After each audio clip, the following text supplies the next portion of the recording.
Kasi hindi pa umuwi yung kasama namin na si Jaren. Magkasabay po silang nawala ni Divine nung nasa hotel na kami. 11 PM girl ang tawag nila sa akin dito. Kasi pagpatak ng 11 ng gabi, kailangan ko nang umuwi.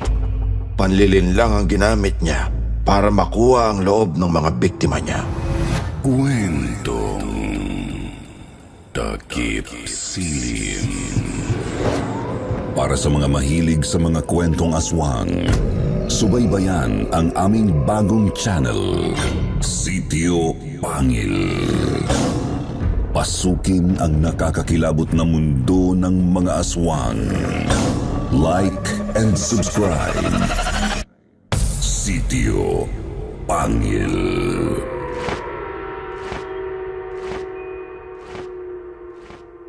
Bago natin simulan ang kwento, please like and share the video. Huwag na din kalimutan mag-subscribe.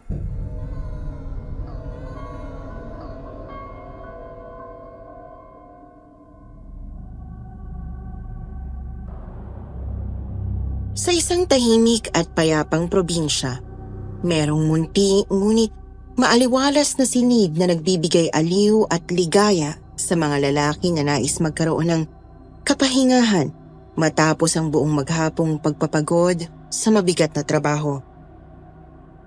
Ang nag-iisang club sa gitna ng liblib na lugar ang siyang tanging himpilan ng mga kalalakihan sa oras ng kanilang personal na pangangailangan. Isa doon si Jeffrey, 28 taong gulang. Construction engineer sa isang ginagawang malaking gusali ng poultry sa hindi kalayuan mula sa kinaroroonan ng club.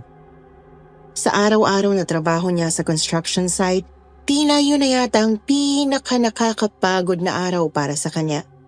Kaya naman ay nagpa siya siyang maghanap ng paraan upang maglibang at palipasin ang oras sa masaya, ngunit nakaka-relax na aktibidad. Hanggang sa natagpuan niya ang kanyang sarili sa loob ng club. Sa loob noon ay naroon si Divine, 22 taong gulang, isang GRO. Ang trabaho niya ay magbigay ng serbisyo at aliw sa mga parokyano at kliyente na nangangailangan nito. Depende sa mapagkakasundo ang usapan ng serbisyo at halaga. Sabik na pumasok si Jeffrey sa loob ng club at nagpalingalinga pa ng tingin. Tila ba may hinahanap ang kanyang mga mata? Halos hindi niya maaninag ang mga lamesa at upuan dahil may kadiliman ang loob ng club. Kita rin dito ang tila umuusok na paligid na dulot ng smoke effects na sinadyang ikalat sa loob. Sumasabay naman ang mga madidilim na ilaw sa saliw ng musika na tila bang nangaakit sa pandinig. Nagbibigay ito ng labis na pananabik sa sinumang makakarinig. Sa bawat lamesa ay napagmasdan niya ang mga kalalakihan na masayang nakikihalubilo sa kani-kanilang mga kaibigan at kasamahan. Nakaupo din sa mga tabi ng mga ito ang iba pang GRO, na kagaya rin ni Divine. Yes, sir? May kasama po ba kayo? May bakanting table pa po doon sa dulo para sa 2 tao. Napakaganda nito sa suot na spaghetti strap na silver duster at humahapit sa kanyang buong katawan. Naaninag din ni Jeffrey ang kagandahan nito sa kislap ng mga nagagalawang dark lights. Ang amoy na pabango nito ay tila lason na hindi niya nais iwasan. Kitang-kita niya ang maalindog na hubog ng katawan nito habang palapit sa kanya. At huli na para umiwas siya ng tingin dahil mas naging malagkit ang titig nito sa kanyang mga mata habang nagsasalita. Wala. Mag-isa lang ako. Pero pwede naman sigurong maging 2 kung sasamahan mo ako sa table. Sure, kung okay lang din sa inyo. Total, wala pa rin naman akong ka-table. Wala din ako makausap kasi busy yung mga kasamahan ko sa mga kliyente nila. Cool. Di okay kung ganun. So, tara na. Habang maaga pa. Alam mo na, para makarami tayo. Teka, ngayon lang yata kita nakita dito. Bago ka lang ba dito sa lugar? Oo. Kakadestino ko lang dito 1 week ago. Galing ako sa destino ko sa Palawan. Kakatapos lang ng project namin dun eh. Gumawa kami ng hotel and resort. Ayun, pagkatapos nun nalipat naman kami dito. Nakakabagot kasi sa barracks after ng trabaho. Kaya naisip ko na maghanap ng mapaglilibangan. I see. So, paano mo naman nalaman tong club na to? For sure, may nakapagsabi sa'yo na may club dito? Oo, yung mga tauhan ko. Sila Bernard tsaka Jaren. Madalas daw sila dito eh. Isasama ko nga sana sila ngayon kaya lang masama daw ang pakiramdam ni Bernard. Si Jaren naman, hindi naman sasama yon kung hindi kasama si Bernard. Tandem kasi yung dalawang yon. Maski sa trabaho sila ang magkabady. Oo. Kilala nga namin sila. Sila yung madalas nag-aalok sa akin ay labas ako. Kaya lang, hindi naman nila kaya ang presyo ko. Ha? Inaalok ka nilang dalawang lumabas? As in, sabay sila? Paano yun? Dalawa sila. Oo daw. Ewan sa trip na mga yon. Pero kahit ni isang beses naman hindi kami natuloy. Kasi nga, hindi daw nila kaya ang presyo ko para ma-take out. Ang weird ng dalawang yun ha. I mean, kilala ko naman sila kasi palagi ko silang nakakasama sa mga projects ko. Pero hindi ko iniisip na may ganun pala silang trip. Baka trip nilang threesome. Pero sa totoo lang, bet ko din yun kung matutuloy man. Mas maganda pa nga kung kasama ka namin para the more, the merrier. Tara, mag-order na muna tayo. Gusto ko ng beer tsaka ng sisig para pulutan. Ikaw ba? Hindi ako namumulutan eh. Gusto ko beer lang. Oh, baka mabilis kang malasing ha? Hindi kita atrasan. Kahit saan. Kahit pa sa kama.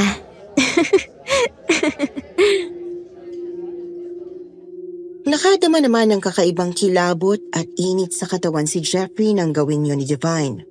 Pakiramdam niya'y nanikip ang kanyang panloob at kung anong may biglang nagalit at nagising sa loob nun.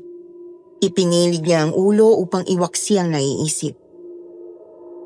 Pag-angat niya ng kanyang ulo ay nakita niya na papalapit ng muli si Divine, dala ang isang tray ng order nila.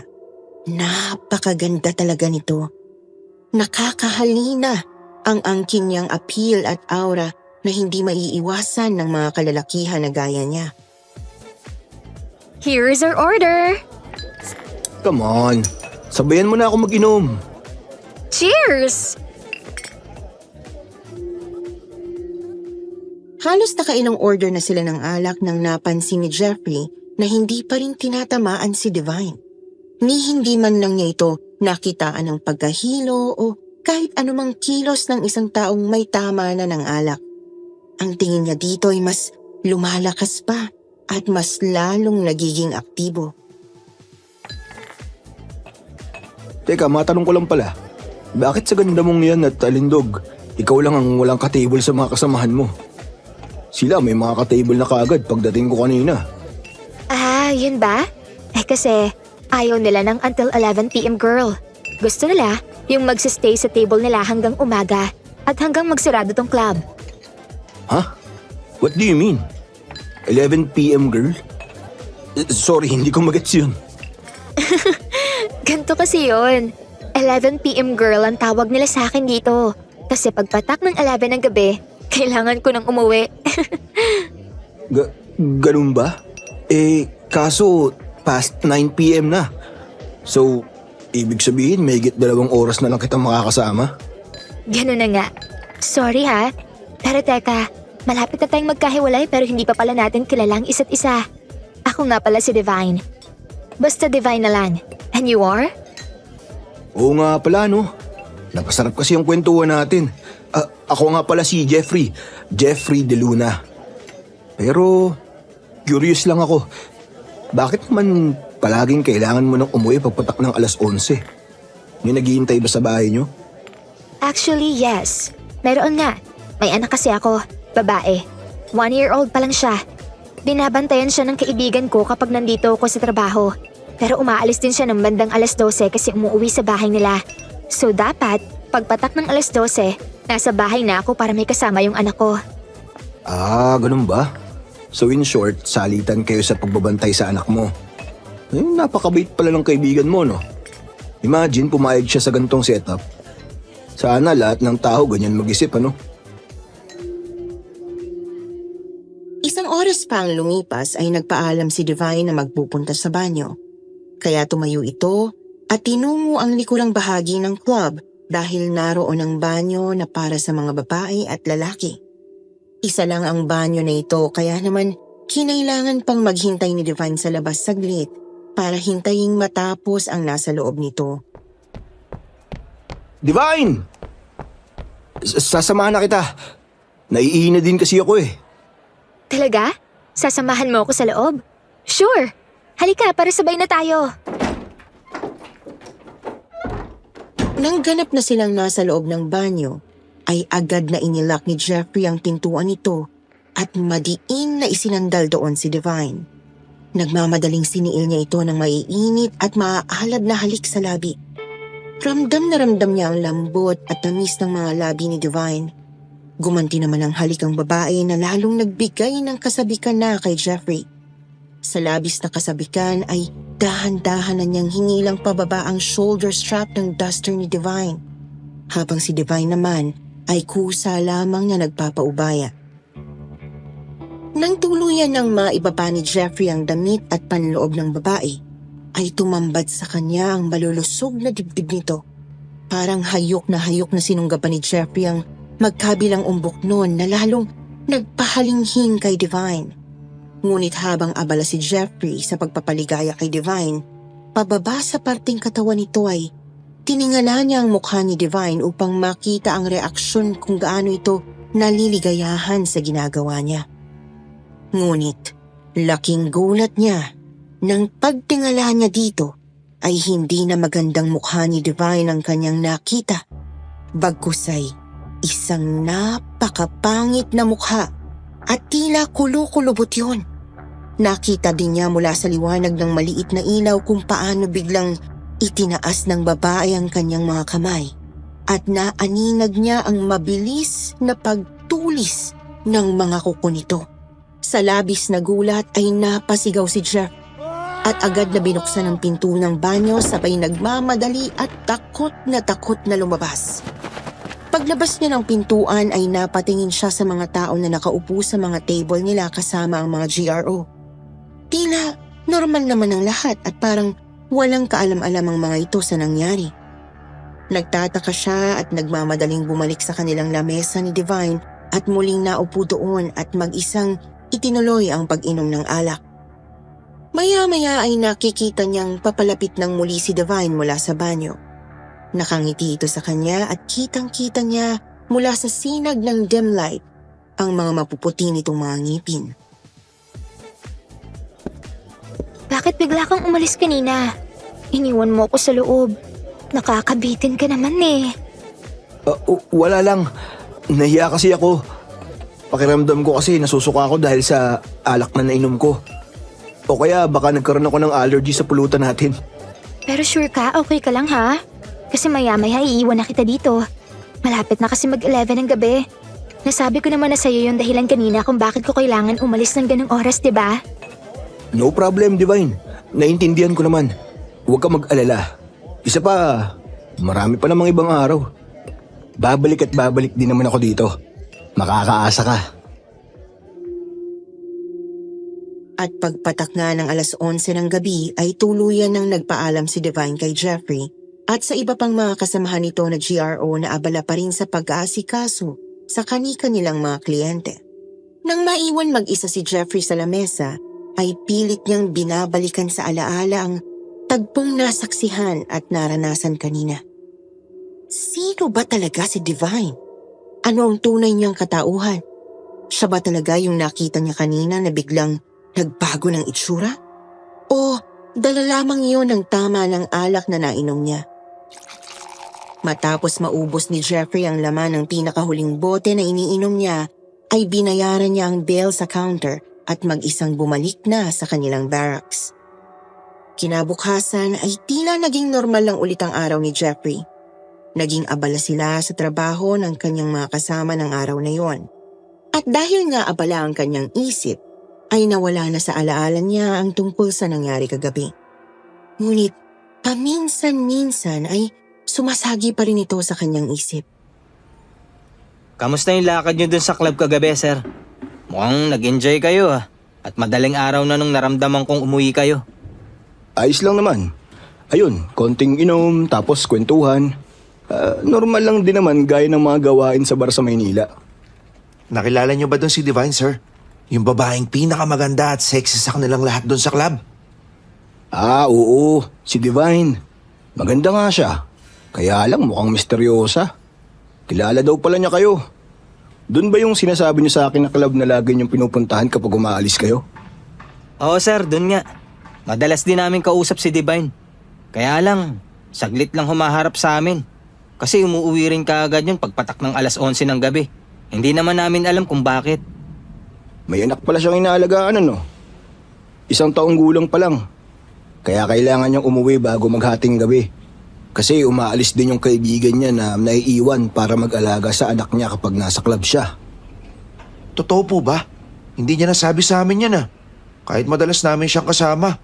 Isa pa, hindi rin naman kasi halata sa kanya na may anak na siya. Sa hubog ng katawan at sa mukha niyang mukhang dalagan-dalaga pa, hindi mo naman nakakalain na may anak na pala. Ngayon, alam na namin ang dahilan. Kaya pala para siyang si Cinderella. Bukod sa maganda na, bawal din abutan ng hating gabi sa labas. Loko, baka naman ginagawa niya lang yung trabaho ngayon para matustusan yung pangangailangan ng anak niya, no? Hindi ko na din kasi naitanong kung nasan yung ama ng bata. Baka isipin niya, masyado na akong nanghihimasok sa personal na buhay niya Pero sir, kung tutuusin, nakakaawa din siya, no? Imagine, silang mga babae na may ganyang klase ng trabaho, hindi malabong maanakan lang talaga sila. Tapos bigla na lang iiwanan. At syempre, kadalasan naman ng mga nakikilala at nakakasama nila dyan, hindi naman nila lubos na kilala. Ganun talaga. Pinili nila yung buhay na ganyan kaya siguro naman alam na nila yung maaaring kahinatnan. Pero, oo, tama ka. Kahit pa paano, nakakaawa nga sila, no? Sir, may problema ba?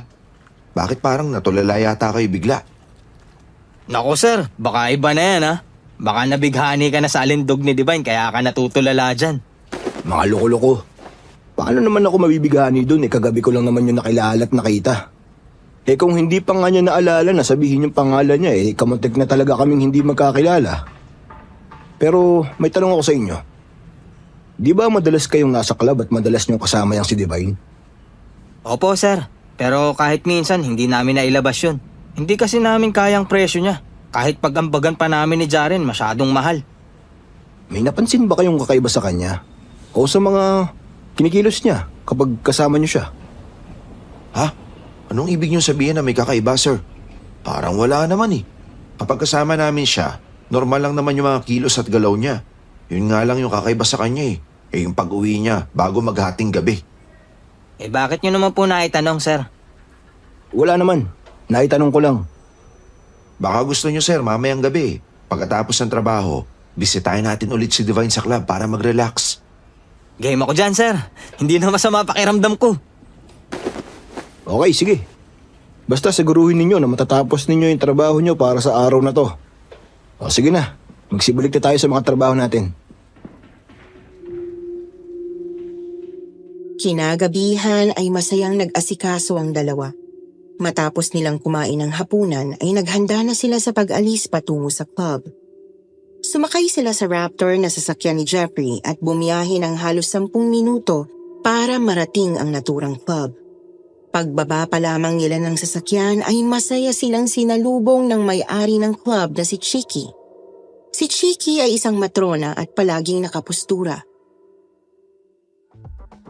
Magandang gabi mga pogi. Oh, bakit ngayon lang kayo? Muntik ko nang hindi maabutan si Miss 11 PM. Kaloka kayo. O siya, pumasok na kayo doon sa loob at naghihintay na sa inyo yun. Ano ba naman yan, madam? Kung makatawag kayo sa pangalan ko, parang may emergency. Sino ba kasi ang mga... Gwapo si Jeffrey. Maputi at fit ang pangangatawan. Palibhasa ay banat sa trabaho. Matangkad siya sa height na 5'11" para sa lalaki. Si Bernard naman ay kabaliktaran niya dahil malakas lang ang loob nito bagamat hindi naman nabiyayaan ng gwapong itsura. Si Jaren naman ay may itsura rin. Lalaking lalaki ang dating at parang hindi papayag na palaging talunan sa anumang larangan. Ang problema nga lang sa kanya ay hindi siya nabiyayaan ng tangkad na katulad ng kay Jeffrey. Aha! Kayo pala! Halika kayo, tumuloy kayo. Bakante pa yung upuan doon sa malapit sa counter. Agad naman silang sumunod kay Divine. Habang nasa unahan nila ito na naglalakad, ay hindi maiwasang magtinginan ng dahil sa labis na paghanga dito. Paano ba naman ay nakasuot lang ito ng labas cleavage na dilaw na tube at hanggang taas lamang ito ng kanyang mga tuhod. Napakaganda niya talaga, sir, no? Hoy, ako ang katabi niya sa upuan ha. Baka unahan mo pa ako. Hindi pwede. Dapat pareho tayo. Ikaw sa kaliwa, ako sa kanan. Alam nyo, para hindi na kayo magtalo, doon na kayo pareho sa sasakyan. Gusto nyo? Hindi na, sir. Ito kasing si Jaren eh. Pabida. Halika, maupo kayo. Sabihin niyo lang kung anong order niyo para ako nang bahalang mag-serve sa inyo. Teka, bakit tayo magkatabi? Di ba dapat sa gitna natin si Miss 11 PM? Eh wala eh. Dito niya tayo pinaupo. Tapos doon sila ni Sir Jeffrey. Wala tayong magagawa. Hayaan mo na. Ang mahalaga, kaharap natin siya. Mas maganda ang tanawin.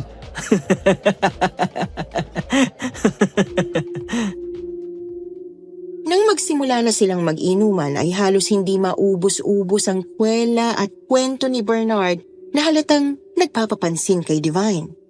Ngunit nanatili naman ang atensyon ng babae kay Jeffrey.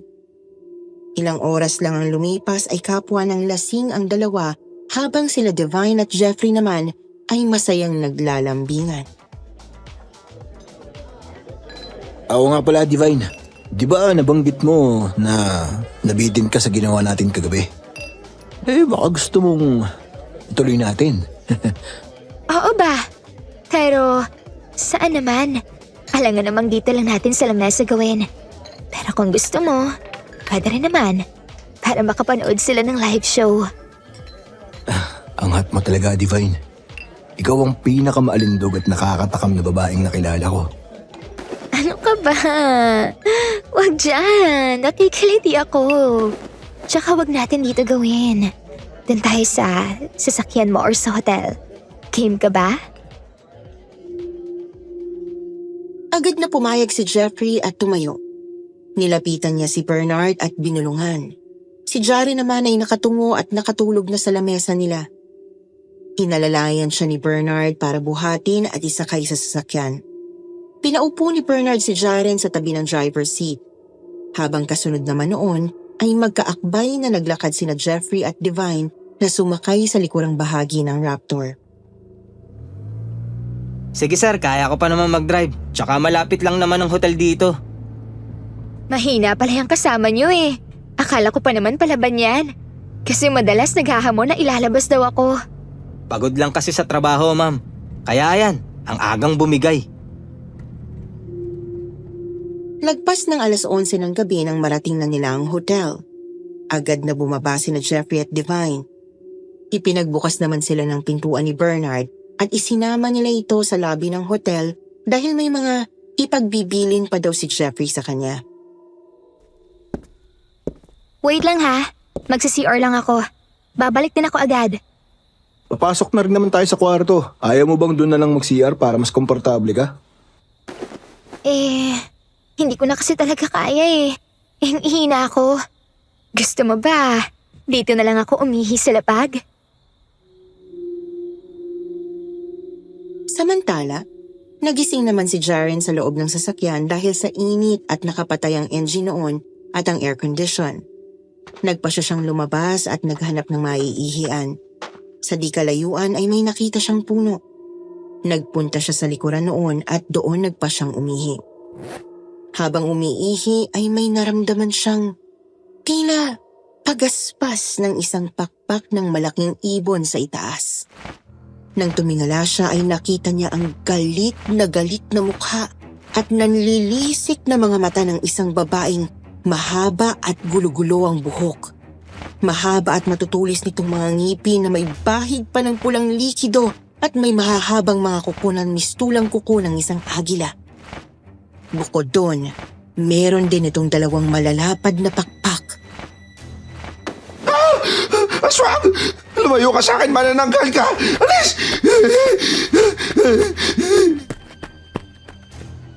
Agad siyang pinagahampas ng malalaking pakpak ng aswang at nagpagulong-gulong siya sa lupa.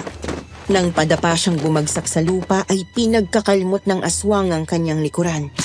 At nang maabot nito ang kanyang kamay, ay ipinatihaya siya nito at walang awa na sinaksak noon ng matutulis na kuko ang kanyang katawan. Tumagos yun sa kabilang bahagi ng katawan niya at lumabas ang kanyang mga laman loob. Agad naman itong kinain ng aswang at tila gutom na humihingal pa ito. Matapos noon ay tumawa ito ng malakas na tila nagkamit ng tagumpay habang ipinapahid sa kanyang buong katawan ng dugo ni Jaren na umaapaw sa kalupaan. Pinaghiwa-hiwalay niya ang parte ng katawan ni Jaren at halos wala itong itinira. Nang maramdaman niyang may paparating na tao, ay agad na lumipad ng palayo ang aswang. Uy, ang tagal mo naman sa banyo, Divine. Ano bang ginawa mo dun? Sorry ha. Ang tagal kasi lumabas ng ihi ko. Ganun siguro talaga kapag nakainom. Nahihirapan umihi. Ganun ba? Oo siya, tara na. Kanina pa tayo hinihintay nitong room boy kasi may iba sanang gusto mag-occupy ng kwarto. Buti na lang dumating ka.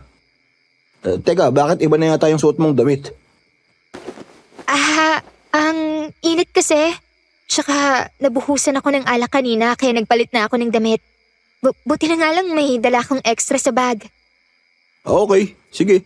Halika na, bilisan na natin. Excited na ako sa'yo eh. Teka. Nasaan na nga pala yung kasama mo? Umuwi na ba? Nagpunta sa sasakyan. Matutulog daw muna siya doon. Malamang inantok na yun, kakahintay sa'yo. Bakit kasi hindi mo na lang sila pauwiin? Alam naman yata nila umuwi. Hindi ko sila pwedeng pauwiin, lalo na si Bernard.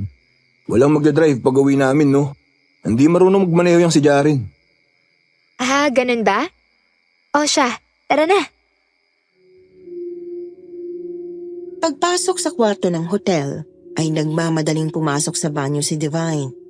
Nagtataka naman si Jeffrey kung bakit nagbanyo na namang muli ang babae samantalang kakagaling lang nito sa banyo sa lobby. Maya-maya ay tumunog ang cellphone ni Jeffrey at nang nakita niyang si Bernard ang tumatawag ay hindi niya yun pinansin. Sa halip ay pinatay niya yun. Matapos noon ay isa-isa na niyang hinubad ang kanyang kasuotan at ibinagsak sa sahig at padaskol na inilatag ang kanyang hubot-hubad na katawan sa kama. Samantala, naririnig niya ang lagaslas ng tubig sa banyo at batid niya na naliligo si Divine. Maya-maya ay naramdaman niya na pinatay na nito ang shower, tanda na tapos na itong maligo. Divine, matagal ka pa ba dyan? Naantok na ako. Tapos na. Ayun na, lalabas na ako. Masyado ka namang mainipin. Alam mo, mas magiging masarap tong gagawin natin kung maliligo ka muna. Nag-iwan muna ng mainit at matamis na halik sa mga labi ni Divine si Jeffrey bago ito tumayo at tinungo ang banyo. Ilang minuto lang ang nakalipas ay tapos nang mag-shower si Jeffrey at nang lumabas siya ay nagulat siya sapagkat wala na doon si Divine. Hinanap niya ito sa maliit na kwarto at sa loob ng mga closet, maging sa ilalim ng kama subalit hindi niya ito nakita. Nang makita niya na wala na din ang mga gamit ng babae, ay agad na niyang tinawagan ang front desk gamit ang telepono na nakalagay sa gilid ng kama. Hello. Itatanong ko lang sana kung lumabas na yung kasama kong babae. Anong room po, sir? May babae po kasing lumabas kanina, nagmamadali. Tapos may itinapon na plastic bag sa basurahan. Room 604. Babaeng naka-all black na fitted dress. Morena, sexy at maganda. May dalang kulay brown na handbag. Sir, baba na lang po muna kayo dito sa lobby. Nakita daw po ng kasama ko yung hinahanap niyong babae. Okay, sige, pababa na ako. Nang makababa si Jeffrey, ay pinanood sa kanya ng mga staff doon ang recording sa CCTV nang nangyari 1 oras nang nakaraan. At nakita nila sa CCTV na lumabas ang babae sa elevator at suot ang all-black fitted dress na damit base sa paglalarawan ni Jeffrey. Ngunit pagkalabas sa elevator ay nagmamadali ito na tinungo ang lagayan ng mga basurahan at tila may itinapon doon na plastic bag habang palingalinga sa paligid na tila tinitiyak na walang nakakakita sa kanya. Nang makita ang recording sa CCTV, ay agad na tinungo ni Jeffrey ang basurahan na pinagtapunan ni Divine ng tila plastic bag. Tiningnan niya yon at nang buksan ay tumambad sa kanya ang kulay dilaw na damit na suot ni Divine bago pa ito magpalit ng all-black fitted dress. Nang iladlad niya yon, ay laking gulat niya nang makita itong duguan at tila hindi na makilala ang kulay noon. Bakit puro dugo ang damit ni Divine? Saan naman to nang galing?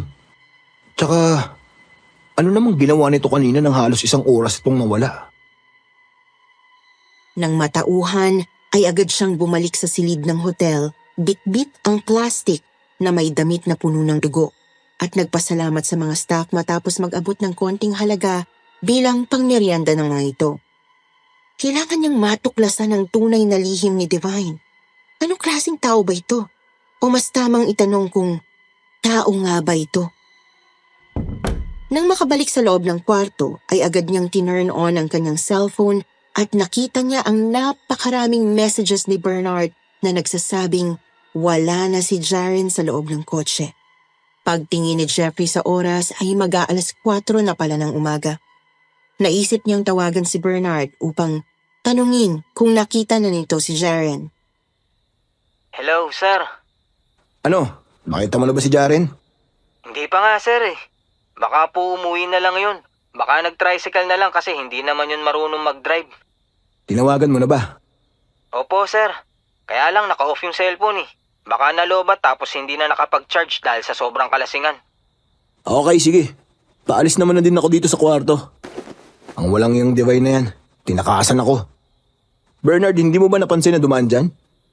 Ha? Tinakasan? Paanong tinakasan, sir? Nakatulog ka ba? Tsaka hindi ko napansin. Tulog na tulog kasi ako sa loob ng sasakyan mo. Dapat nga natulog na lang ako eh. Kesa mautakan palang babaeng yun.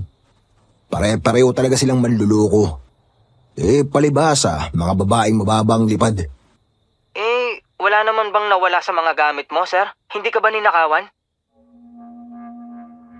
Inisa-isang tingnan ni Jeffrey ang mga gamit niya ngunit sa kabutihang palad ay wala naman ni isang nawawala sa mga yon. Maging ang kanyang pera sa wallet ay kumpleto at walang bawas, maliban sa ibinayad niya kanina para sa kwarto at ang iniabot niyang pangmeryenda ng hotel staff. Wala naman. Baka gusto lang talagang mang-iwan. Kanina nga ang akala ko hindi na babalik eh. Buti naman at bumalik pa. O siya, sige, mag-out na ako dito. Ihanda mo na yung kotse para makauwi na tayo. Mabuti na lang at linggo na kaya walang trabaho.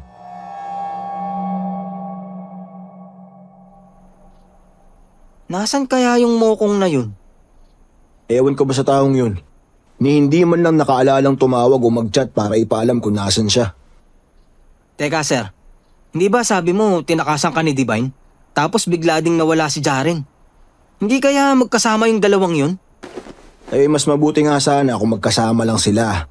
At sana hindi mapahamak yang si Jaren. Masyado pa naman yung mabilis mabuyo. Lahat gustong subukan kahit ikakapahamak pa niya. Nako, sir. Mukhang naunahan ka ni Jaren makascore kay Miss 11 PM ah. O baka naman pinagplanuhan ka ng dalawa. Loko-loko.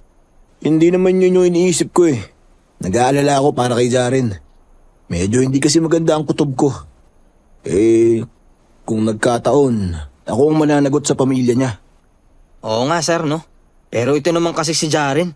Umiral na naman yung kakatihan ng Manoy. Huwag muna natin pag-isipan ng hindi maganda yung tao. Hindi pa ka natin alam kung nasan siya eh. Ang mahalaga ngayon, dapat hanapin natin siya. At dapat mahanap na natin siya bago mag-Lunes. Ang dami nating tatapusing trabaho. Kaya nga, sir. Kung nasan man siya ngayon, sana naman nasa masarap, maayos siyang kalagayan. Puro ka talaga kalokohan. O itabi mo nga to. Ilagay mo kung saan walang makakakita ng iba. Magagamit nating ebidensya yan. Ha? Ano ba to, sir? Parang puro dugo to ah. Saan to galing? Huwag ka na marami pang tanong. O siya, sige na. Maliligo muna ulit ako at sobrang lagkit ko na. Kasi mamaya lalabas tayo tapos babalik tayo dun sa club para hanapin si Jaren. Malay ba natin baka bumalik sila dun kanina nang sabay silang mawala.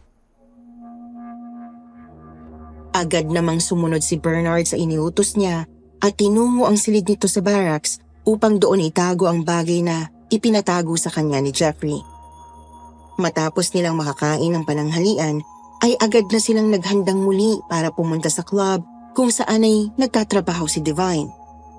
Ngunit pagpunta nila doon ay sarado ito at tila tuwing sa gabi lang talaga ito nagbubukas. Tao po! Tao po ako! Mukha lang hindi! Uy, umayos ka nga. Kumato ka na matino. Baka lalo tayong hindi pagbuksan ng mga yan eh. Akalain pa nila nantitrip ka lang. Sorry sir. Eto, totoo na to. Tao po!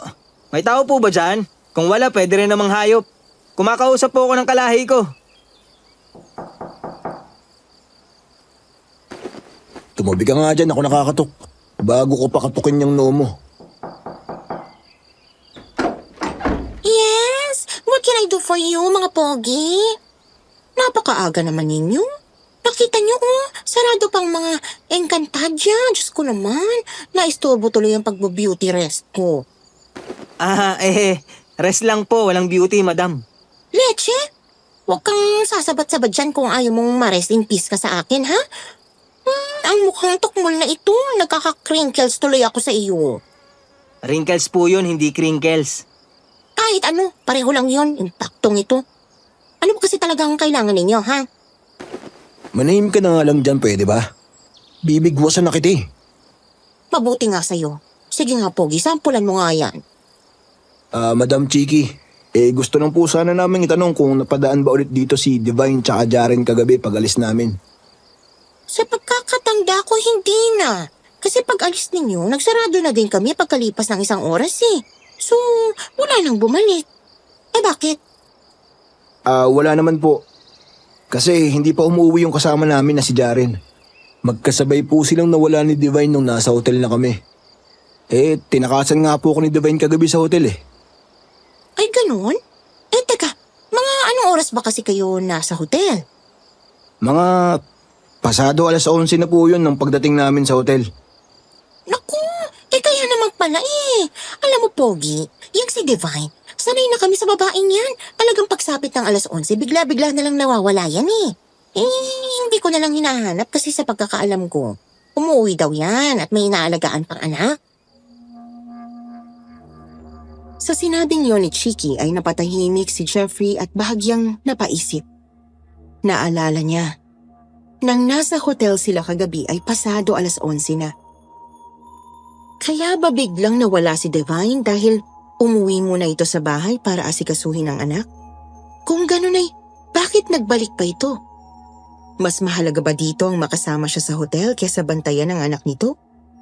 At kung mas mahalaga siya rito, bakit bigla na lang itong nawalang muli at tinakasan siya?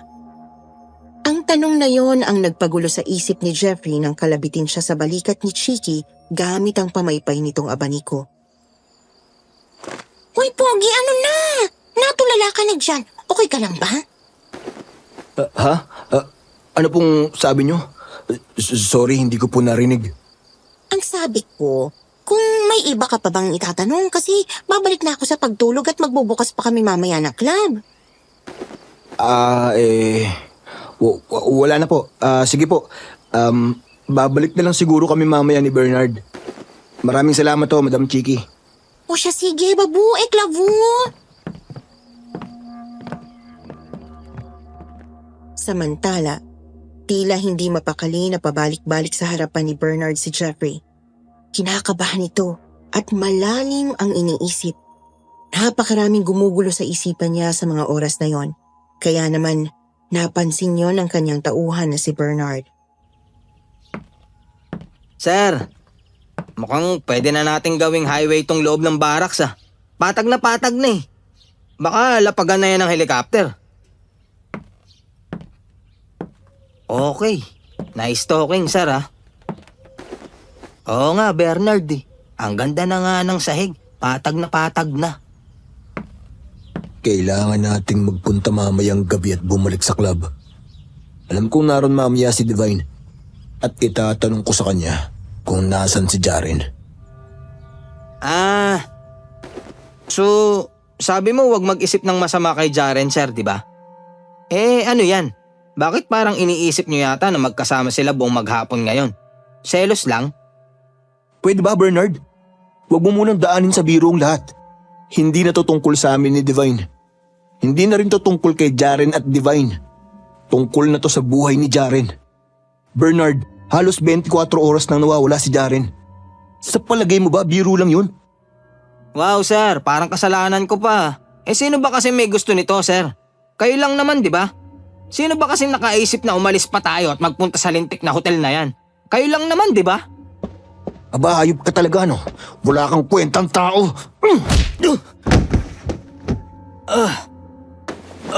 Ngayong nasaktan mo na ako, masaya ka na ba, sir?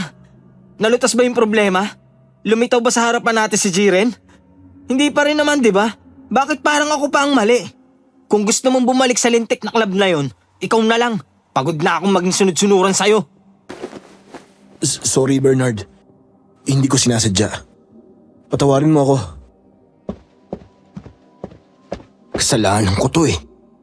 Ay, kasalanan mo to, Jeffrey. Kung hindi mo sana sila dinala dun sa hotel, hindi sana umabot sa ganito. Ay, ang tanga-tanga mo.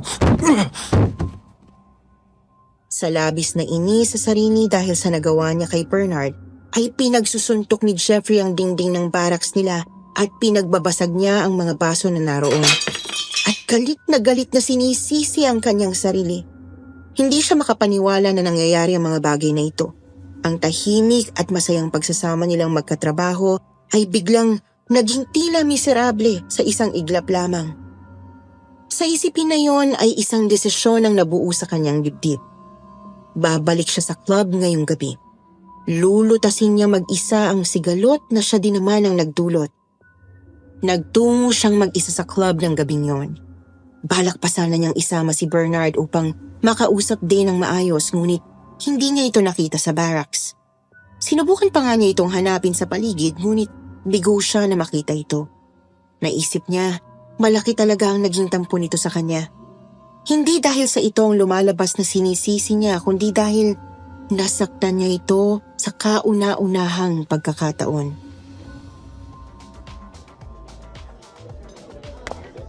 Hi, sir. Wanna have more drinks? Divine?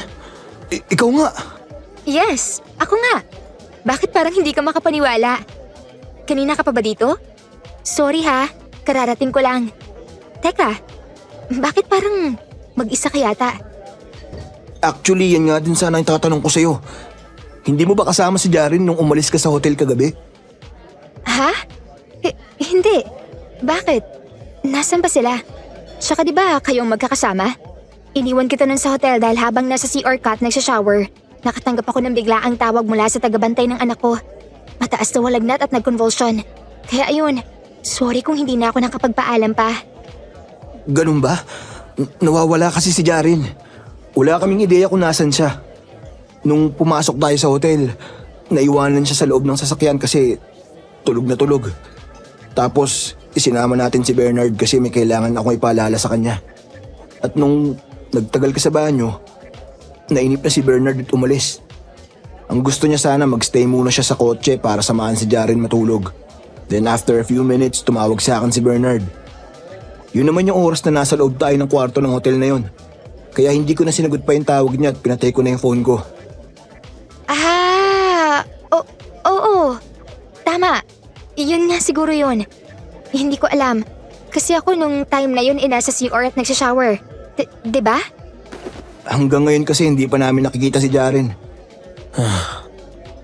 Nasaan na kaya siya?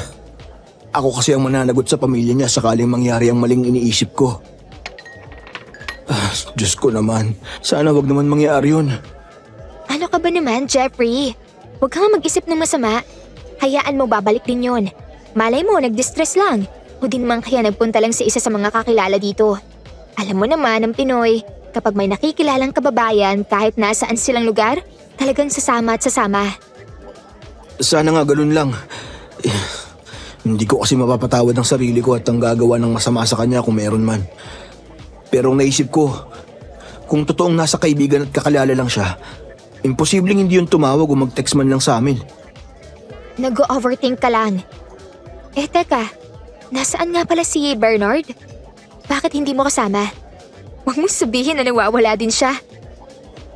Nagtalo kami kanina. Nasaktan ko siya eh. Kaya umalis ng barracks. Isa pa din yan sa problema ko ngayon. Magpapabigat sa kalooban ko. Hindi kasi ako sanay na ganito kami. Matagal na panahon na kami magkakasama at halos kapatid ng turingan namin sa isa't isa. Pero dahil sa isang pangyayari na hindi namin alam kung sino o ano ang may sala, biglang nalagay kami sa ganitong sitwasyon. At ang nakakalungkot pa, kung kailan yung oras na dapat magkakasama kami, ngayon pa sila wala. Oh, alam mo na ha? Mommy duty na ako pag gantong oras. Kaya maiwanan na muna kita, okay? Huwag ka mag-alala. Makikita niyo din si Jaren. Ang hindi alam ni Divine ay may isang matinik na plano si Jeffrey. Kaya naman, mabilis na tumayo sa kanyang upuan si Jeffrey at palihim na sinundan si Divine sa uuwian nitong bahay.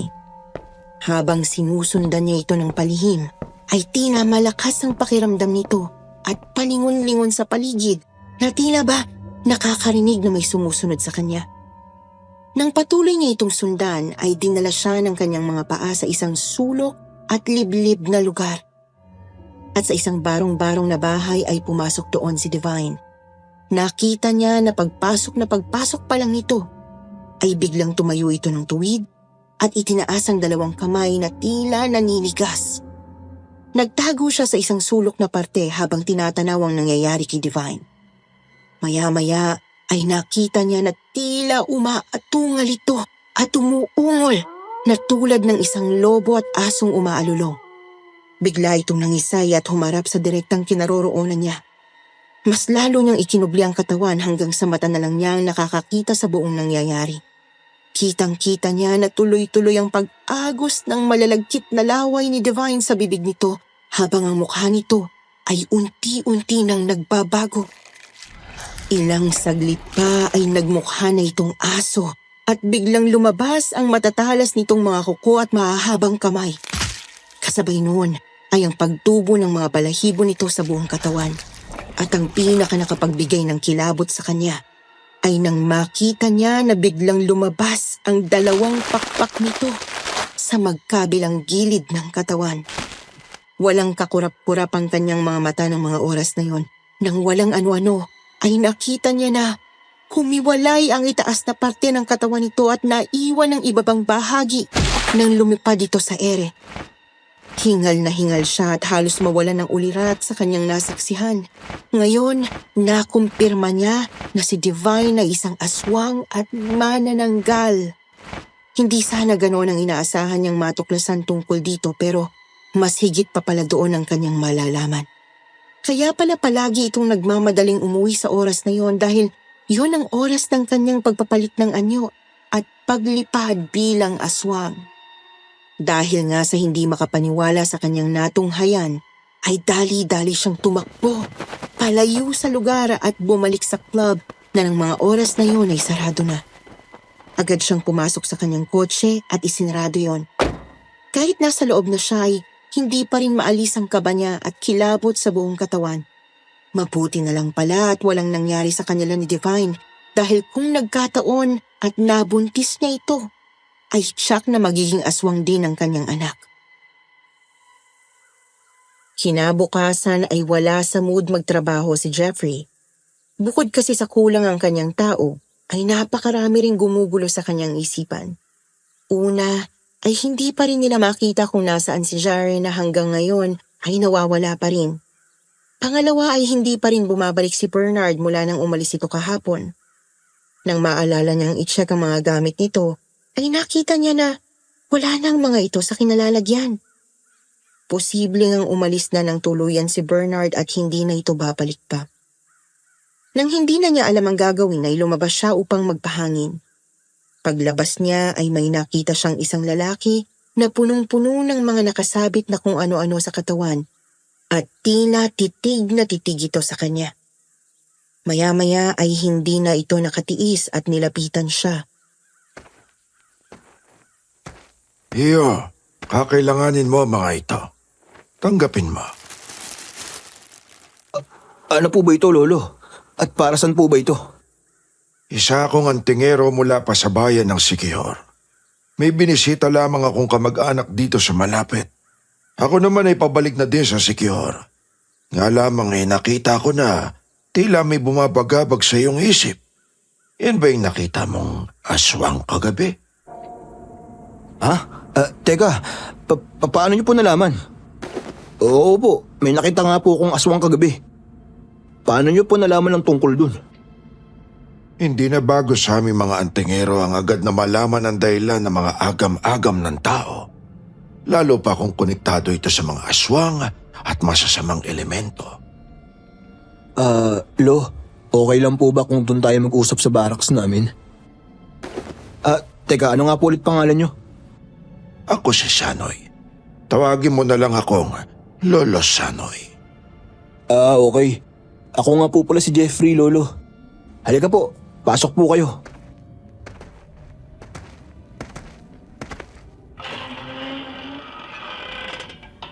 Napakabigat ang inirahiya dito sa loob, iyo. Meron ka bang nadala o naipasok na gamit dito na sa tingin mo ay gamit ng aswang? Ho, wala po akong maalala, Lolo. Alalahanin mong maigi. Nararamdaman ko siya. Nandito ang kailangan niyang gamit sa loob ng lugar na ito. Opo, Lolo. Naaalala ko na. Sandali lamang po at hahanapin ko. Kailangan nating masunog ang gamit na yan bago sumapit ang hating gabi ngayon. Sapagkat kapag hindi natin nagawa yon, ay labis na mag-aasik ng lagimang may-ari ng bagay na yan. Sa kabutihang palad ay nahanap naman agad yon ni Jeffrey. Nang iabot sa matanda, ay dinasalan niya yon at pinagsindihan ng insenso at ilang piraso ng dahon ng laurel. Agad naman itong naging abo at ibinaon yun ni Lolo Sanoy sa hindi kalayuan. Hindi ka na niya susundan pa. Ngunit kailangan pa rin natin siyang talunin upang matigil na ang pag-aasik niya ng kasamaan. Panlilin lang ang ginamit niya para makuha ang loob ng mga biktima niya. Kaya ganun din ang gawin natin sa kanya. Lilinlangin din natin siya. Lolo, paano po? At saan po natin gagawin yun? Kung saan mo siya madalas nakikita, ay doon lang siya paulit-ulit na babalik. Sapagkat ang mga aswang ay nananatili sa isang lugar kung saan may plano siyang biktimahin. Doon sa club. Oo, tama. Doon po siya madalas nagpupunta at madalas ko siyang nakakasama doon tuwing gabi. Kung gano'n ay sasamahan kita mamaya. At kakailanganin mo mga ito. Ang pangil ng pating na dinasalan ng orasyon sa gitna ng kabilugan ng buwan. At itong katas ng pinagpigaan ng mutya ng saging. Teka, para saan ang mga ito, Lolo? Ang katas ng pinagpigaan ng mutya ng saging, maaari mong ipatak sa kanyang inumin o kinakain. Kung makakaya mo siyang lansihin habang ipinapatak yan, gawin mo. Sa paraan na yon, makakatulog ang aswang at wala na itong mararamdaman pa. Yan namang pangil ng pating ay banal din, sapagkat yan ay babad sa bendita sa loob ng 7 taon, 7 buwan at 7 araw. Ang talim niya ang kikitil sa aswang sakaling salakayin ka nito. Kung ganun, sige po. Tingin ko naman po ay magagawa kong lagyan ng inumin niya mamaya. Tapos po ano nang kasunod na gagawin natin kapag nakatulog na siya? Itatali natin siya gamit itong hibla na mula sa buhok ng tikbalang. Ito ang magsisilbing gapos niya upang hindi siya makagalaw habang ginagawa natin ang ritual. Pero sino naman po ang gagawa ng ritual? Hindi naman po ako marunong nun, Lolo. Ipaubaya mo sa akin yun, iyo. Ang kailangan ko lamang mamaya ay ang agapay na tulong at alalay ninyo. Matagal nang namiminsala ang aswang na ito. Ngunit hindi siya dito sa lugar ninyo nang bibiktima. Baka siya din po ang pumatay sa kasama namin na si Jaren na bigla na lang nawala at hindi na namin nakita. Hayaan mo, iyo. Kung totoong siya nga ang may gawa ng lahat, huwag kang mag-alala. Dahil malapit nang magwakas ang kanyang kasamaan. Kinagabihan ay maagang nagtungo sa club sina Lolo Sanoy at Jeffrey. Ang plano ay ibababa ni Jeffrey si Lolo Sanoy sa hindi kalayuan upang hindi malaman ng mga tao na magkakilala sila.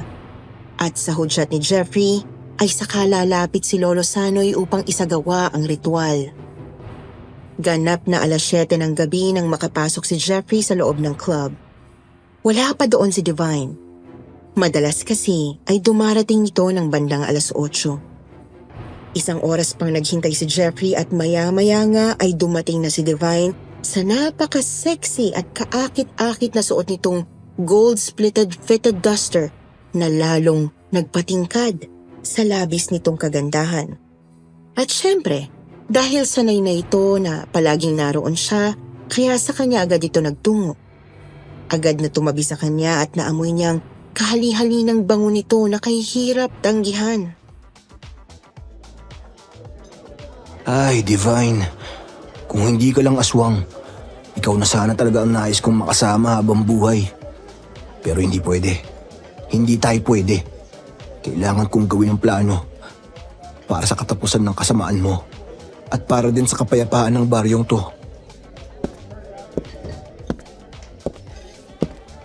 Masyado ka namang seryoso dyan. What's wrong ba? Ha? Wala naman. Okay lang ako. Tara, ready ka na? Inumin na natin. Nang pumatak ang 9:00 ng gabi ay nagpaalam si Divine na pupunta ng banyo para umihi. Nang makaalis ito sa upuan, ay mabilis na palihim niyang ipinatak sa alak nito ang katas ng mutya ng saging. Tagumpay naman niyang naipatak yon. Maya-maya pa ay nakita na niyang papabalik na si Divine sa upuan. Tingin ito ng tingin sa kanyang relo na tila binabantayan talaga ang 11:00. Sa kabutihang palad ay walang humpay na tungga at inumang ginawa ni Divine sa alak niya. Tila ba, sabik na sabik ito at uhaw na uhaw sa alak. Ilang minuto lang ang lumipas, ay pabagsak na tumungo ang ulo ni Divine sa lamesa. Ang pagkakataon na yun ang hudyat na senyas na niya si Lolo Sanoy na pumasok sa club. Noong una ay ayaw pa itong papasukin ni Chiki. Ngunit nang sinabi ni Jeffrey na bisita niya ang matanda, ay pumayag na rin ito. Agad na tinali ni Lolo Sanoy ang sinasabi nitong buhok ng tikbalang at nagpatulong siya kay Jeffrey. Ilang minuto lang ay tapos na nilang itali ang babae sa kinauupuan nito. Wala itong kamalay-malay sa maaaring mangyari sa kanya. Samantala, ang mga taong naroon ay tila nagtataka sa maaari nilang gawin. Ngunit ni isa man sa mga ito ay tila tikom ang bibig para magtanong. Ay! Anong eksena yan? Ano to? Roleplay? Tapos si Miss 11 PM ang bida? Gisingin nyo na yan at uuwi na yan malapit na mag-11. Palihim na hinila ni Jeffrey sa sulok ang babae at binulungan ito. Ikinuwento niya ang lahat-lahat tungkol kay Divine at nang malaman ng totoo ay sumang-ayon na rin ito sa kanilang plano. Nagpresenta pa nga ito ng gagawin, ngunit sinabihan ni Lolo Sanoy na manood na lamang. Nanatili naman na tulog habang nakatali doon si Divine. Habang ang lahat ay nakaabang na sa maaaring mangyari dahil agad na naikwento ni Chiki ang tungkol dito. Eksaktong ganap na 12:00 ng hating gabi ay unti-unti nang kumikilo si Divine. Dahan-dahan sa una, ngunit maya-maya ay nakita nilang pagiging marahas at agresibo nito hanggang sa magwala na ito at magpalit ng anyo bilang isang aswang at lumabas ang pakpak. Sa lakas nito ay nakalasang tali nito sa kanang kamay at pilit inaabot ang mga tao. Ngunit hindi siya nagtagumpay. Maya-maya ay lumapit si Lolo Sanoy at hinampas ito ng buntot paging dala nito kaya nagkikisay ang aswang sa sakit. Nang makabawi ay mas lumakas pa ito. at natanggal na din ang tali nito sa kabilang kamay. Hinampas ng pakpak nito si Lolo Sanoy. Agad namang bumagsak si Lolo Sanoy sa sahig hanggang sa nagawa na rin ng aswang na tanggalin ang mga tali nito sa paa. Nang makawala ay agad nitong sinugod si Jeffrey at sinakal. Naghiwalay na din ang katawan nito at nang-iwan ng ibabang bahagi. Jeffrey, itarak mo sa leeg niya ang ibinigay ko sa iyong pangil! Pagkarinig noon ay agad dinukot ni Jeffrey ang ibinigay sa kanya ni Lolo Sanoy kanina na pangil ng pating at ubod ng lakas yung itinarak sa liig ng aswang. Ngunit sa labis na sakit na naramdaman ng aswang, ay mas lalo lamang humigpit ang pagkakahawak nito kay Jeffrey. Magmadali kayo. Ibuhos ninyo itong bendita at langis ng lana sa naiwan niyang katawan. Habang si Jeffrey naman ay hawak-hawak pa rin ng aswang, ay hindi na halos makagalaw dahil nanghihina na siya sa sakal ng aswang. Nang biglang may sumakal dito mula sa likuran gamit ang umano'y tirang buhok ng tikbalang na nakatali dito kanina. Agad na nagkikisay ang aswang at tila unti-unting nasusunog at umuusok ang buong katawan hanggang sa maging abo ito at unti-unting natunaw. Nang bumagsak ito ay nakita ni Jeffrey na si Bernard pala ang sumakal sa aswang gamit ang buhok ng tikbalang. Bernard? Bernard! Buhay ka? Hindi naman ako namatay, sir. Dumistansya lang ako. Pero syempre, alam kong kailangan natin ng isa't isa kaya heto, bumalik ako. Patawad sa pangiiwan ko sa'yo. Masyado lang akong naguluhan sa sitwasyon, pero kaduwagan pala ang aking ginawa. Kaya ngayon naunawaan ko na ang lahat. Kaya binalikan kita, sir. Teka, wala ka na ba talagang balita tungkol kay Jaren? Wala na talaga, sir. Malakas ang kutob ko na iniwan na talaga tayo ni Jaren. Hindi na bale. Ang mahalaga ay ligtas na tayo sa mapagbalat kayong aswang na yan. Lolo Sanoy, maraming salamat po. Utang po ng buong baryo sa inyo ang lubos nilang katahimikan at kapanatagan.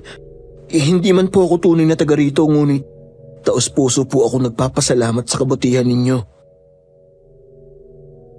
Nakangiti lang ang matanda at nagpaalam na aalis na dahil maaga pa ang kanyang biyahe upang maagang makasakay sa barko. At simula nga noon ay nagkaroon na ng katahimikan ng baryo at nawala na rin ang